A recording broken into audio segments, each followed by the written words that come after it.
Now a safety debate emerges in the wake of a tragic accident on the Treasure Coast. Good evening, I'm Michael Williams. I'm Kelly Dunn. At this hour, a Port St. Lucie teenager remains on life support one day after he was hit by a car while riding his bike to school.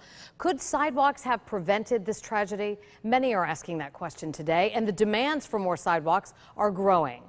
News Channel 5's Angela Cruz is part of the largest news team on the Treasure Coast. She's live in Port St. Lucie with the story. Angela? Kelly, I'm standing just off Tiffany Avenue where the accident occurred. You can still see the community support that's reached out here. One neighbor who lives 2 houses down from here says he thinks it's a shame that a 16-year-old was hit, and he says that the sidewalks could have prevented this. Yeah, we get a lot of bikers here. Michael Vigilante lives right around the corner from where 16-year-old Hunter Henry was struck by a car on Tuesday. You see these kids going to school in the dark. The teenager is in critical condition, and Vigilante says this highlights a citywide problem. You see a kid now, there's that kid now coming up the street, see? They have to ride on the road. There's no sidewalk. Ed Cunningham with the city of Port St. Lucie admits adding more sidewalks to the area is a work in progress. Port St. Lucie has created 13 miles of sidewalk in the last 7 years to address concerns throughout the city.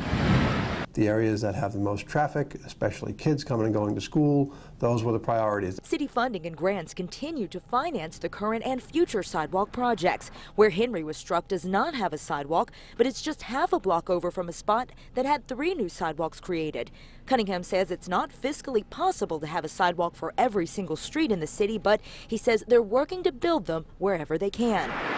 There are a lot of places that do have sidewalks that didn't have them, and we're going to keep up with the project and hope that we don't see one more person get hurt out there.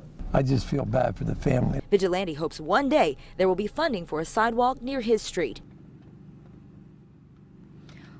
Back out here live over the next couple of years, Port St. Lucie, the city expects to spend $3 to $4 million on building new sidewalks. Coming up tonight at 6, we'll hear from Hunter Henry's mother, find out why she calls her son her own personal hero.